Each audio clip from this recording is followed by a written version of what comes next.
Session with Dr. Farid Holakouee.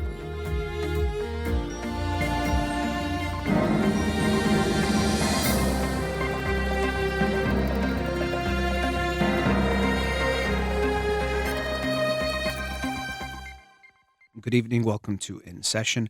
I'm your host, Dr. Farid Holakouee, and I'll be with you for the next hour here on Radio Hamra.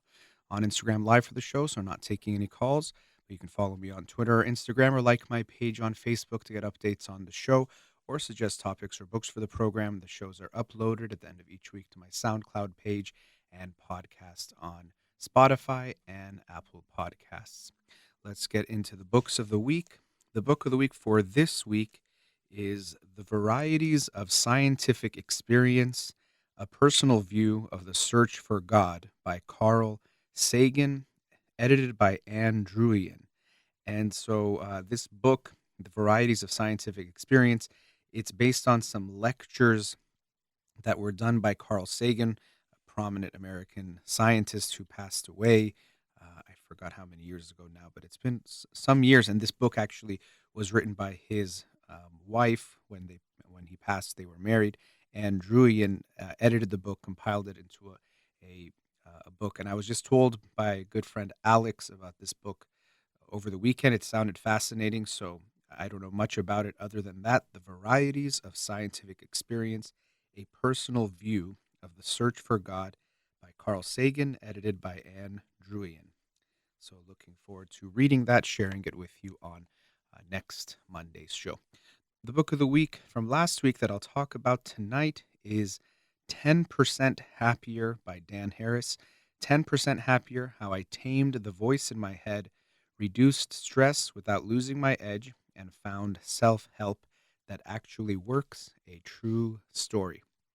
And so I'd seen this title many times for this book, 10% Happier, and it seemed interesting, but I never actually got the book and read it. But recently, a friend of mine recommended the book, so I thought I would check it out, and I'm glad I did. It was interesting. I didn't know, based on the title, 10% Happier, that it was going to be mostly about meditation, or that's really one of the central points of what Dan Harris did to help himself. And so the book reads kind of like a part autobiography, part um, promotion of meditation in a way, or demonstration of meditation. And Dan Harris he's a newsman, as he calls himself, or a reporter. He's a correspondent for ABC News. And also you can check out, he's made an app. I downloaded it but haven't checked it out yet, called 10% Happier, that can help facilitate doing meditation and adding it into your life. But so he describes his life, and actually that was interesting to see him weave his own vulnerability as far as things he experienced throughout his life, which included even drug abuse and some darker moments. But I thought that was interesting that he added that, and it made it much more meaningful. So Dan Harris shares his story, and one of the pivotal moments for him is a moment that went viral, and I remember hearing about it, and I went and watched the video, but where he had a panic attack live on the air. I think he was doing Good Morning America, and so they went to him to do, I think, like a few minutes worth of news, but within a minute or so, he started feeling his panic attack, and he barely could get the words out. And so he actually just had to send it back to the anchors because he could no longer continue. So he literally had a panic attack on the air. And so that is in a way, pivotal moment for him of realizing he really does need some help. But so he shares his life story of being someone who wanted to be well known for the news, and to his ambition for his career, and how this sent him all over the place, including to the Middle East to cover the war. And so he came back, and more than likely, from what he's describing, he might have experienced some level of PTSD, or at least we can say being in war torn or war affected areas, or areas that are currently at war, must have had an impact on him. And he came back, and he might have been, from what I gather, in a way he shares, avoiding the feelings or avoiding what he was going through, which is often what people do, especially if they think, well, I got to just keep moving forward, so I can't pause to look at what's going on. Those pesky feelings will just get in the way. And so he keeps moving forward, but he also shares that he, upon returning at some point, got into harder drugs, things like cocaine, it seems like mostly, but even ecstasy and other drugs as well. And then shares his experience of those things. And likely the drugs could have related to the panic attack as well. When you take drugs like cocaine, that they get you up, your body then responds the other way. It creates, sends your body out of whack.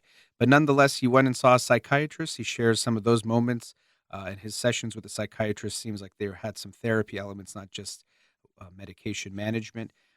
But eventually, through his work and really his personal experience, he stumbles upon meditation. So he's asked to then cover the um, religious stories or stories about individuals in religion, and then stumbles upon meditation. And so then he goes through that journey. But I even, looking at the title, and the title is something that he kind of shares a story of how that came up 10% happier.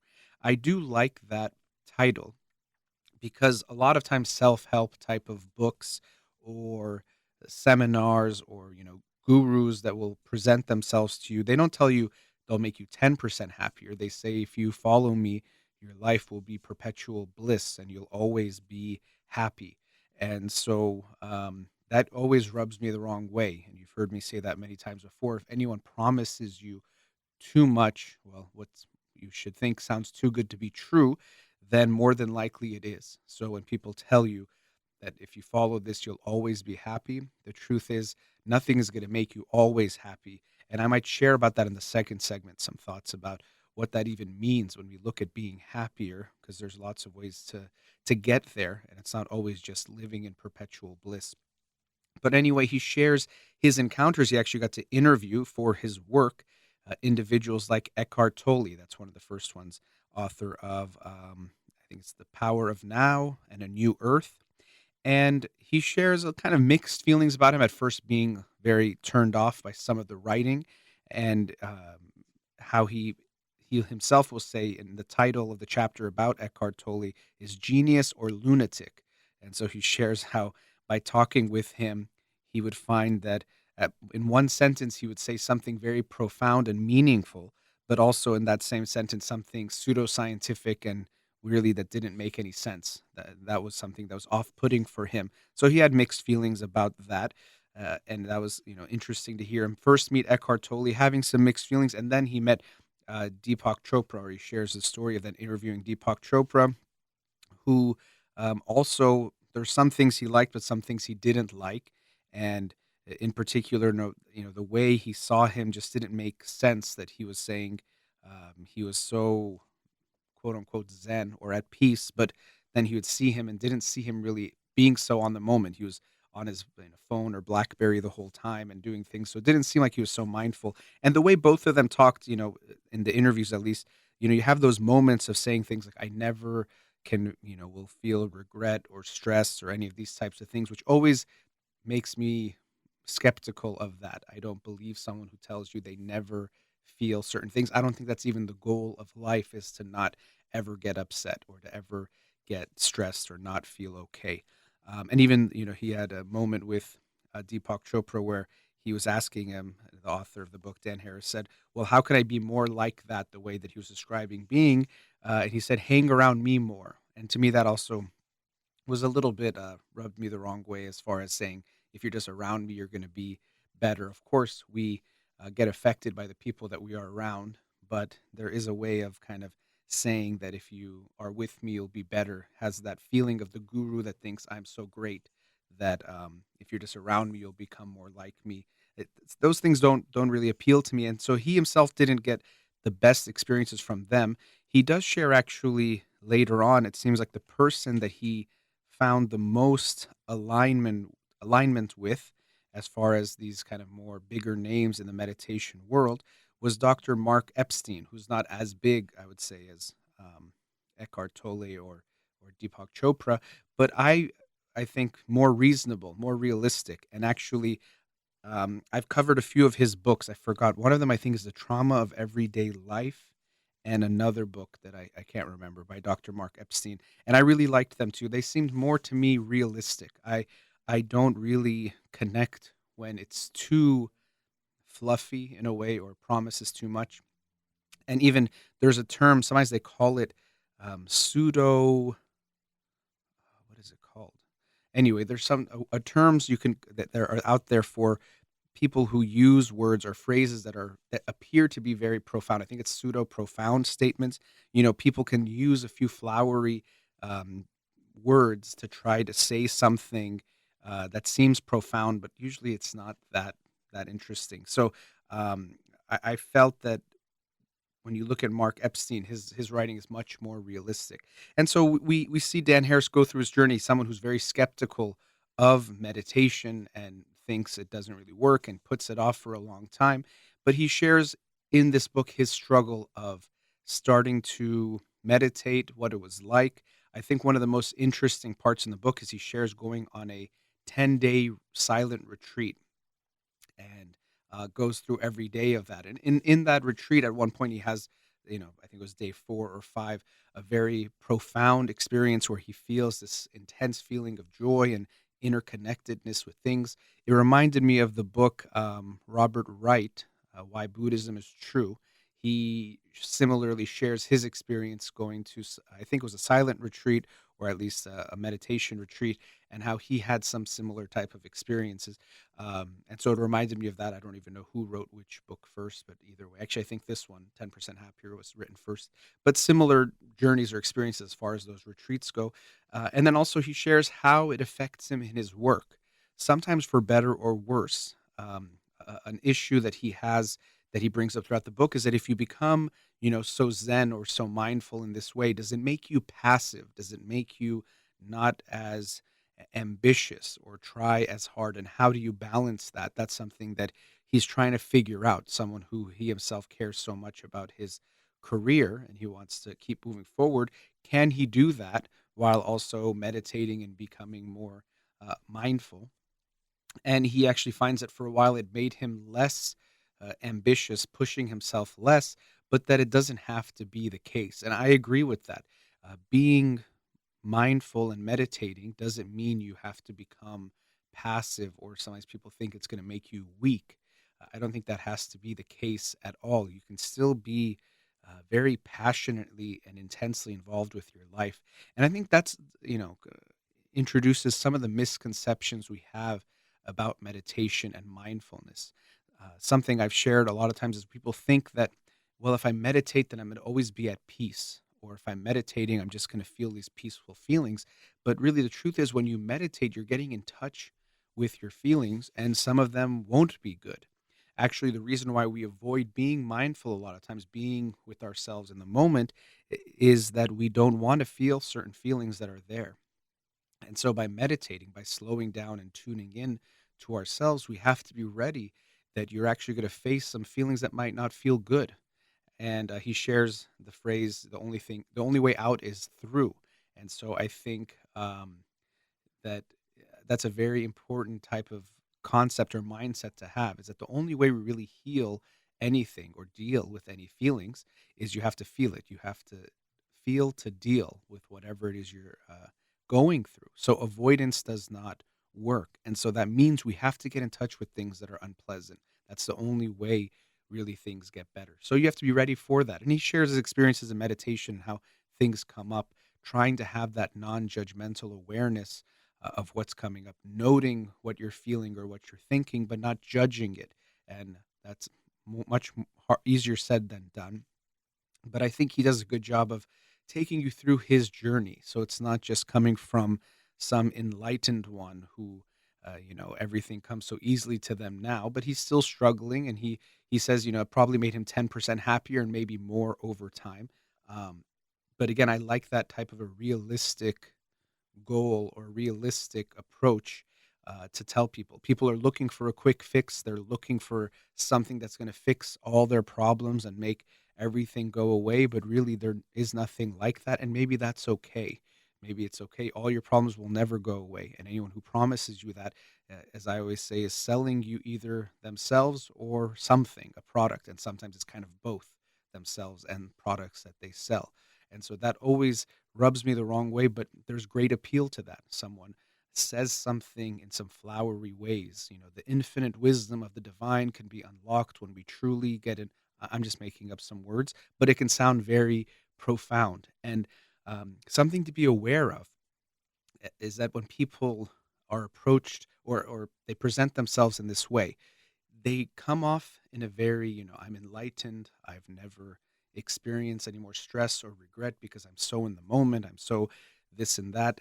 And then they'll say things in this like pseudo profound way, very twisted, convoluted, making claims that they can't make.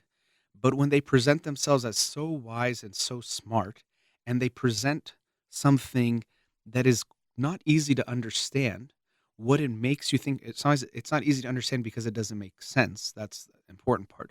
What it makes you think, or what it does to the listener sometimes, you think, wow, this person is so smart, profound, and wise that I can't quite get what they're saying, but there seems to be something there. But really, there's no there there. There's nothing really that they're saying. But again, you can, and there's actually, I can't say the words because I think it's BS generator, but there's these types of, someone made, I think, either an algorithm or something that just makes these types of profound statements that don't make sense, pseudo profound or profound nonsense. And people can, they can test different people and you can see how likely you are to think it's something wise. Again, just saying a bunch of things, the divine essence of pureness, when we internalize the spirit that is around us, makes us more, whatever. I mean, I'm just saying random words, but if you say it in a certain way and you present it, for some people all of a sudden it's like, wow. And then you could tell people, no, if you don't get it, it's so deep that we don't understand really what's there. And this wise man or woman, interestingly, most of the time we see these gurus tend to be men. Now maybe that'll change over time, but more of them are men, which I won't get into all the potential reasons or thoughts on that. But be mindful or aware of that. The book talks about meditation and mindfulness, but we want to be aware of the profound nonsense that people will tell you. And that if it doesn't make sense, maybe it's because it doesn't make sense, and don't be fooled by that. But anyway, so I thought that I related to Dan Harris, the author of this book, because of that, because he seemed to be turned off by those types of things too that he was seeing in the the world of meditation and the the new age gurus and whatnot, and the people he connected with. I think Dr. Mark Epstein is much more realistic and reasonable. That he talked about himself. Oh yeah, sometimes I get stressed or upset or annoyed. That's part of being human, and I don't think that's something we ever have to get rid of or think that's the goal. And I think in the next segment, what I'll talk about in this topic, or the title of the book, 10% Happier, how we can think of that in a way of making us feel better about our lives by realizing that maybe some of what we have is actually okay, or if we don't set an unrealistic standard, we actually might recognize that we are happier with our life than we think we should be. What's funny is, after talking about profound nonsense, I'm going to try to be very careful not to say any profound nonsense myself and try to make sure everything I'm saying makes sense. But I'll continue on this topic essentially, but in a way, I'll wrap up about the book here. 10% Happier by Dan Harris. I think it's an interesting book to kind of give you some insight into what you yourself might experience with meditation. Many people say, I'm not good at it, it's not for me, but I hope you will give meditation a try. And I'll continue on that topic after the break. We'll be right back.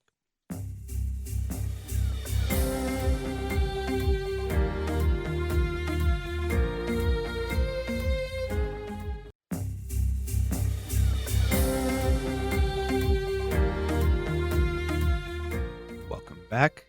And the first segment was talking about the book 10% Happier by Dan Harris. During the commercial break, there were a few comments that I wanted to share, a few of the thoughts that came up in those types of things. Meditation for children. That's an interesting question. Someone asked about that. And so, I don't know the specific techniques that are out there, or if there's apps. I'm sure there are. But I think it's a very important thing. We think of meditation like this very unique exercise, but really it's trying to promote things like being more mindful. On top of being more mindful, we want to be create some space between ourselves and our feelings, or what we talk about when something happens to us, we can either react or respond.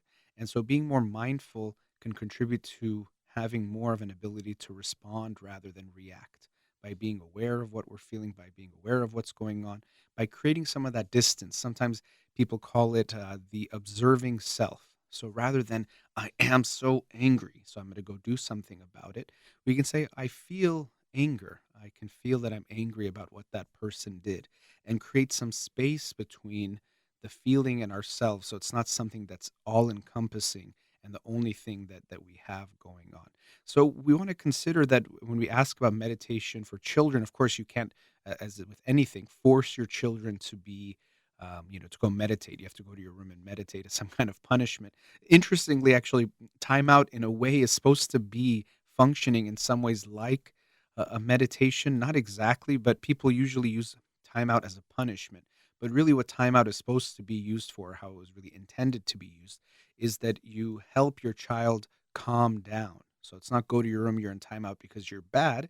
It's that you're getting overwhelmed with feelings. It seems like you're, feeling some big feelings. Let's see if we can take a break to calm down. And even sometimes you can calm down with them. So timeout doesn't mean go to your room and be punished by being isolated. You actually can help your child calm down, taking some deep breaths, talking about what they were feeling now that they're calm, talking about, oh, you were feeling so angry then, and whatever they're experiencing, and now you're more calm, and that can also help them become aware of their feelings, how they experience them, what they can do with them, that they don't have to just act on a feeling and all those types of things. So when we think of meditation with children, don't think of it just as the act of, for example, sitting quietly or doing a guided meditation.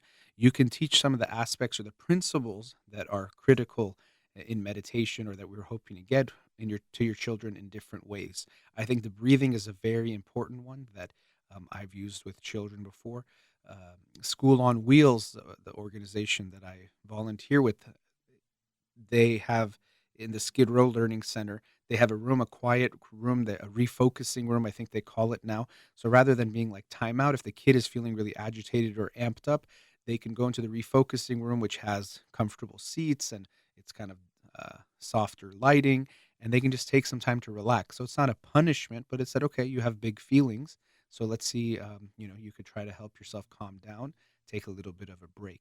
So I think teaching meditation to your children is very important from a young age as far as teaching them mindfulness. As is always the case, if you want to teach your children to be more mindful, you probably know what I'm going to say next. You have to do it yourself. So you have to model it for them. So if they see you constantly on your phone, not being present, not being mindful, they aren't going to then see the significance or importance of that. So I think it's very important as a parent to model anything you want for your children to do. So those are just some thoughts, but don't think that meditation is something you have to wait. They're using it even in some schools. You might have seen this article. It kind of went semi-viral a while ago that there were some schools that were using meditation instead of detention. So instead of punishing the kids, it was helping them calm down and deal with their feelings. And punishment tends not to be a great teacher of good behavior or of good ways of dealing with things, and we want to look at what is the child really dealing with and help them rather than just punish them and think that that's going to be a good thing. So those are just some thoughts someone shared. A question about meditation with children. I would focus not necessarily just on the practice of meditation, as far as sitting on a cushion, for 10 minutes a day and trying to just focus on your thoughts or focus on your breath, let's say, but more about mindfulness in general. And children tend to be much more mindful than adults in a lot of ways, but we can help them get a better handle of their feelings and get more in touch with themselves. But I did mention in the last segment I wanted to talk about this title, 10% Happier. And the cover of the book actually has a glass that is well, how do I describe it? Is it half full or half empty? So it's a glass that is half filled with water, and of course, so that means the other half is empty, and a drop is actually coming in. So I'm not sure if that means this is like the drop that's adding 10%. And so I did like, as I mentioned, this title or this concept he comes up with that he describes midway or kind of near the end of the book, that meditation, it's not going to fix all your problems, but it's going to help you be maybe 10% happier. That's the effect it had for him. And so even in his own experience. Something I felt in Dan Harris was like this drive, and something in the commercial break, someone asked, "Do you think he was perfectionistic and critical of some of the people he talked about?" And that might be true. He talks about his own perfectionism. That's definitely there. And so it seemed like he almost had this perfectionistic view of what meditation or something should do in helping us. And um, people talk about enlightenment and what does that mean, and it's complicated. And people write books and give lectures on these topics, and I won't get into that much. But I think one of the things to realize is that we cling to some notions of happiness or what we're supposed to feel that are unrealistic. And so that's actually one of the reasons why when people sell us these types of things, I'm going to make you happy all the time, people are like, yes, that's what I want. Same like with romantic relationships. You're going to find someone, your soulmate, and every moment is bliss. And so we get sold and we create these fake and unrealistic expectations of what life or love is supposed to be like, and they get us in a lot of problems because what you experience is then maybe you're in love, but you're like, but sometimes we fight, or sometimes I'm annoyed by my partner, so this can't be my soulmate, this can't be my fairy tale. But that's not true. That's actually could be a very beautiful, loving, healthy relationship, but we have to realize that nothing feels good all the time. So, one of the things I think is important for me is to recognize that when we talk about living a better life or being happier, or even like 10% happier, that's really good. 10% happier is good. And he said sometime, some point in the book, oh, there's this goal of 100% happier. And it wasn't exactly that he was saying we should get there or it's going to be something easy. But to me, I don't know what that even really means to be 100% happier. Or I don't think it makes sense to feel happy 100% of the time. By happy, I mean smiling, joyful every moment. Doesn't mean you can't live a more joyful life. Doesn't mean we can't do a lot of work. So it's not to say it doesn't matter, we shouldn't try to feel better. But my point is when we make these expectations of 100% happy or happy all the time, oh, this great guru comes and he's never sad or upset or annoyed by anything, he's only feeling good all the time. I don't, first of all, believe it at all, but then it gives us this expectation that that's what we should strive towards, which if we're not there, then we feel like we're missing something, or we're doing it wrong, or we're living life wrong, or we can't be as good as this person is. But I don't think that's at all realistic or what life is about. I actually usually talk about happiness is not something I think we should strive towards, especially when we think of happiness in the sense of just feeling good all the time. Some people think, well, I should feel good all the time. And unfortunately, what that does is it sends you on a hedonistic conquest where you're just trying to feel good. Okay, this feels better than this. I should do that. This feels better than that. I want to do this. What else can I enjoy? What else can I have fun out of and try to get something out of? But that's not to me what life should be about. Now, you can also define happiness about a more longer term feeling of fulfillment. But so I prefer trying to create a life that is purposeful, meaningful, and having a sense of contentment, which might seem similar to happiness and depends on how you define these words. But to me, contentment means feeling good about your life, about the life that you're living, which includes things like the relationships that you have, but also includes yourself and the actions you take, the person that you are. And that to me is much more important, contentment and fulfillment and purpose, than happiness. I just want to feel good, smile all the time, everything is joyful. To me, that's not even the goal of life. It's not realistic. I actually don't think it's healthy, because if you are just happy all the time, which is sometimes people think that's a good thing, well, then what happens when the things in life that aren't good happen to you? You're just happy. So your husband or your wife dies and you're just going to be happy? That to me doesn't make sense. Yes, you can be grateful for the time you had for them. But if you create a beautiful, loving relationship with someone, when you lose it, yes, you can look at the Buddhist teachings, which can be important about not being attached to things and trying to, be fulfilled or content and recognize that everything is temporary. The only thing that's not temporary is like, impermanence is the only thing that's permanent in a way. That I think does make sense, but I don't think it makes sense to think that you shouldn't get sad by things that happen in life. How much, how it affects you, how you act on those feelings, I think is very important. And that's something that people might be surprised to hear from me at times. I don't want to ever come off as saying because I try to talk about the importance of feelings because I think they're so undermined, it doesn't mean just act on your feeling. Oh, you're sad, do whatever you want because you're sad. You're angry, you can act out because you're angry or take revenge. No, not at all. I really do value the aspect of meditation and mindfulness where you become aware, and as I was mentioning earlier, you respond rather than react. So you're aware of the feeling, but it doesn't have to dictate what you do or the next step. It can just be something that you're aware of. So I'm much more a proponent of fulfillment, meaning, purpose, and then contentment that comes from that, and striving for happiness. And so purpose and meaning come from our relationships, and it also comes from doing something meaningful with your life, as far as usually helping others, contributing to the world in some way. He actually mentioned someone, this rock star, kind of a smaller rock star, who said something like, he said, "What do you want to do in life?" And he said, "To be kind and do some awesome stuff," something like that, essentially. But I like that type of a mindset. So be kind to others, do something good, have good relationships. And so the reason why I think this is important is because I see so often people have these unrealistic expectations for what life can be.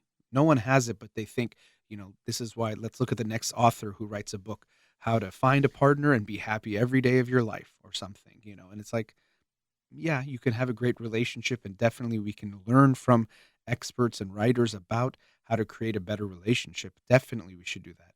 But if we have this mindset that I'm going to be perpetually happy or happy with my partner every day, no bad days, or whatever these types of sayings or slogans that are very popular in pop psychology or self-help type of things, we want to be very wary of them. And sometimes we can realize that it's not to lower our expectations, in the sense that I'm saying, lower your expectations about life. I always think people should strive for better, but we want to make sure we have realistic expectations.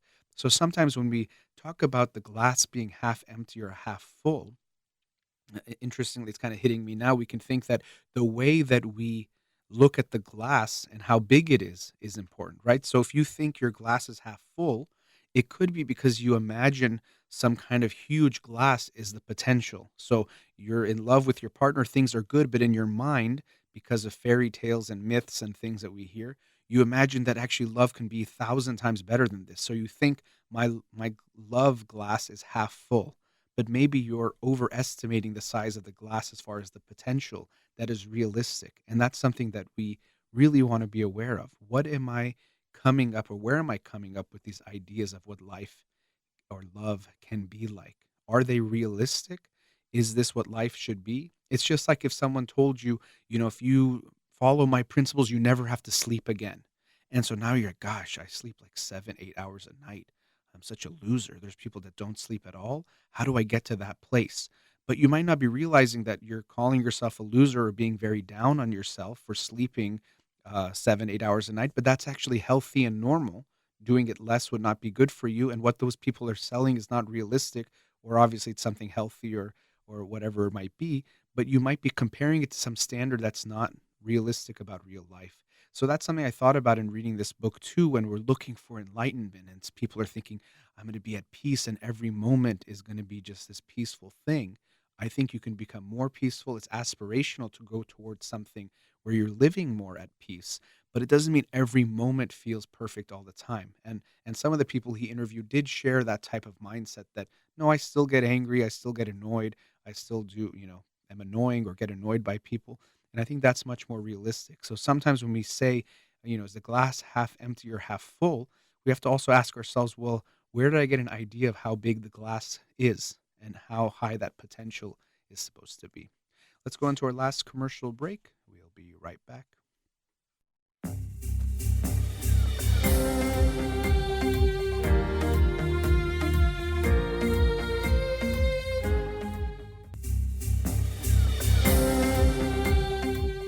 Welcome back. So, in the last segment, I did want to talk a bit about the election here in the United States. Um, Now, I know for some people it's very decided. For some people, they're saying we have to wait and see, based on recounts and different things that are going on. So, I won't even get too much into the results of it. And I know that people listen to these shows at different times. I know some of you are listening live, but people listen later and after the fact. But what I think is so important, and I sent a tweet out, and I I don't tweet that much, but then I put it on my um, Instagram and Facebook also. But is that, whoever wins or loses, whether you can say it's determined or not, I'm not going to get into that.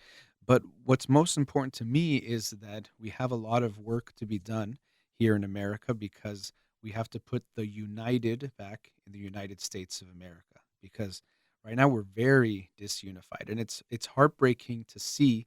And it also means that it doesn't matter if your candidate wins if half the country is against you and you feel against half the country, we're going to be in a lot of trouble. And so, you hear people talking about this, but I did want to talk about it again because I want to ask everyone, and I try to do it myself, to be more open minded. Very easy thing to say, and no one's going to say they want to be more closed minded. And something I've also talked about before is that when we say open minded, everyone thinks they're open minded because they think they're open minded on the things they should be open minded on, and the things that they're not, they just think they're right. So people don't think they should be open minded about is the sun going to come up tomorrow? They say, I know this. And so that's how we are about political issues. And unfortunately, what I see is people talk about political issues like they know. People will talk about the economy, and even PhD level expert economists will disagree about certain things. But people will talk about it like it's the absolute truth. Capitalism is this, socialism is this. This is going to do this to the economy, and I know it. And if you don't, you're stupid, you're an idiot, on all these kinds of things. When it's things that even, again, expert level economists will disagree about this kind of a thing, but somehow people just know. And of course, some of that's our own hubris or our, overconfidence in ourselves. Some of it is because we're seeing news and reports and media that is all about our own state of mind, right? So if you're reading reports and it's saying socialism is the worst thing or capitalism is the worst thing, and all you're seeing is those things, and you think you're an expert on the economy and socialism and capitalism, and now you can make these comments. And what I think is interesting is I don't think most people know about these things. They might say socialism or capitalism, but they probably can't give you a good description about what those things even are in reality. What does socialism actually mean? Or when you say capitalist, what does that mean? Or free market? How much of even the United States, where is it? Is it purely capitalistic? Is it socialistic in certain ways? Do you know? A lot of times we don't. And so it does take some humility to recognize that you might not know as much as you think you know. Your quote unquote team might not be right about everything. And the other side is not just a bunch of stupid, idiot, immoral, hoping the worst for America, all those kinds of things. It's probably not the case.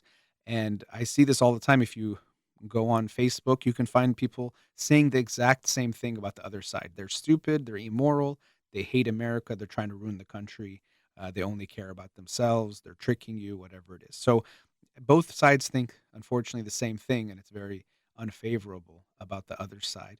And I think it's important to just recognize that maybe we're not as different as we think we are. I'm not saying there are no differences. I'm not saying everyone thinks the same thing. Of course not.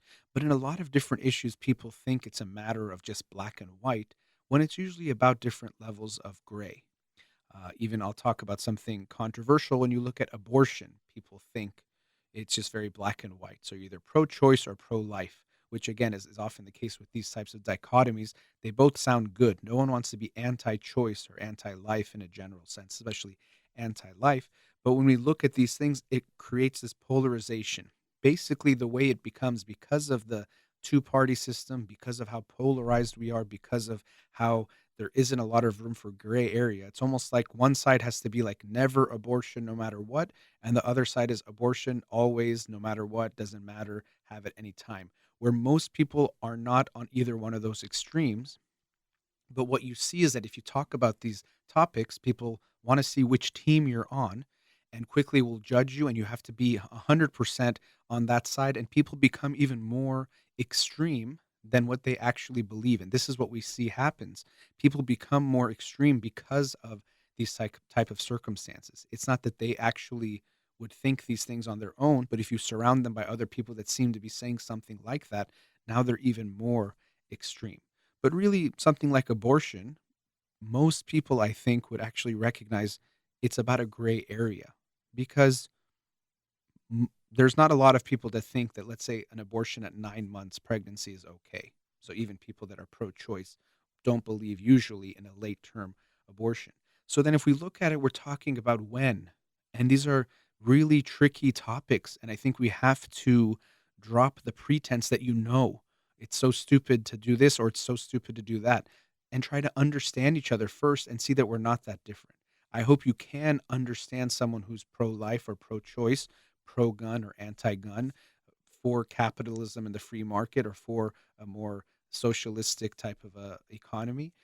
I would hope you can understand both, because if you can't, again, there's experts in these fields that believe in both of these types of things. I will make one caveat. If we're talking about the rights of certain people, or let's say a group, or dehumanizing a group, there I think there shouldn't be room for.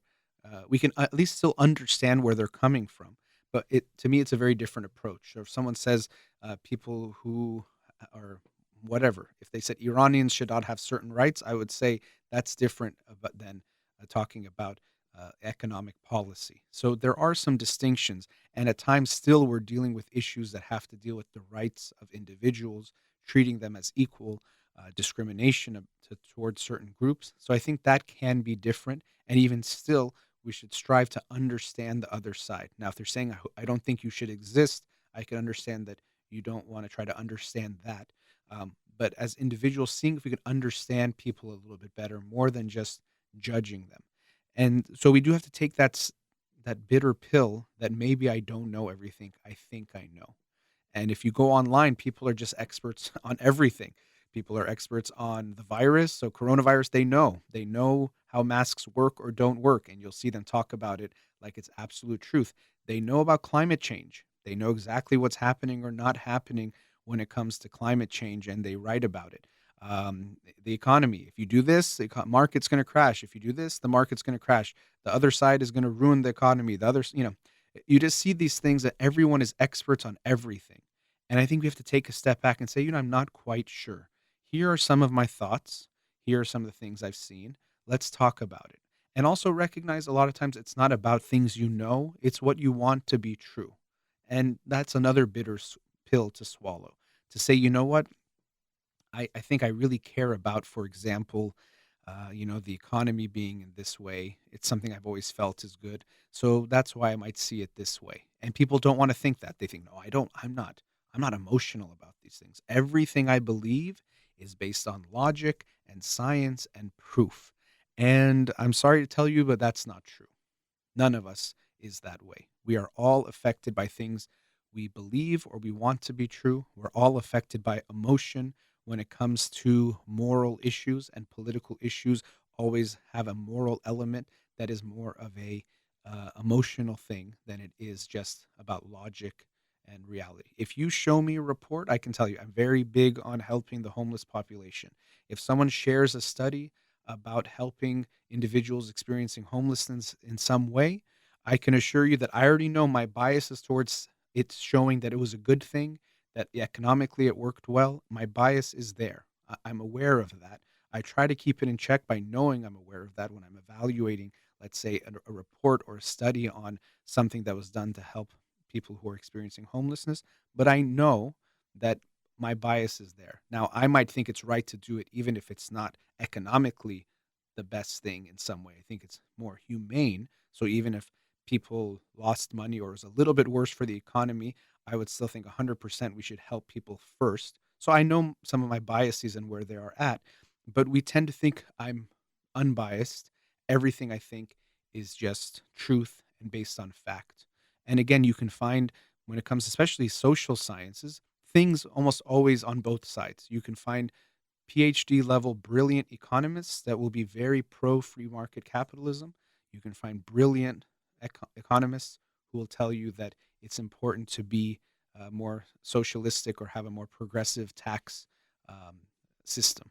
So we have to accept that even when the brilliant minds in each field don't know and disagree, how can you be so sure?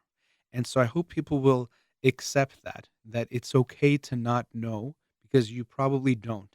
And it's much worse to think you know something you don't know than to say, I don't know. But we tend to think we should be so certain of everything and want to make the other people look so stupid. And one of the reasons why we want to make the other side look so stupid is because we realize we're not so sure and we're afraid we're actually kind of dumb or stupid about this issue. So we want to prove how smart we are about whatever the issue is and make the other side look bad, bring them down, make them look wrong because of that insecurity we have about what we know. Because you don't actually know as much as you might think you do. That's usually the case. And I think that's also why people like going online and watching videos of someone who's on their side on whatever issue, demolish, destroy, eviscerate someone from the other side, because then they feel so good. Look at this debate between, the guy on my side or the girl on my side and the person on the other side, and my side is smart and they're stupid. Even though you can probably find the reverse happening where that same topic and you have the brilliant mind with someone who's trying to debate them and it shows that it's the opposite. But we like to watch those videos that prove how right we are. And so we have to accept that, what, maybe I don't know. And that's okay because I can assure you we all don't know most things. And maybe the other side knows some things or at least has some ideas that make sense too. And I don't want to completely throw them away because not only do I throw away the good ideas they might have, what we're doing in America right now is we're throwing away half of our co citizens. We're all citizens here in this country. The only way we're really going to achieve some level of peace and tranquility that we talk about in the Constitution, justice for all those good things, the only way that all part is very important, that everyone deserves all the rights. And also, it's going to take all of us to work together to get there. So, whatever happens based on this election, as far as you're happy or sad about the results, I hope that you will be part of the uniting of the United States of America and recognize that if you make it us against them, whoever is your us and whoever is at them, we're not going to get there. That brings us to the end of tonight's show. Thank you to Amir here in the studio. You've been listening to In Session with Dr. Farid Holakouee. Have a wonderful night.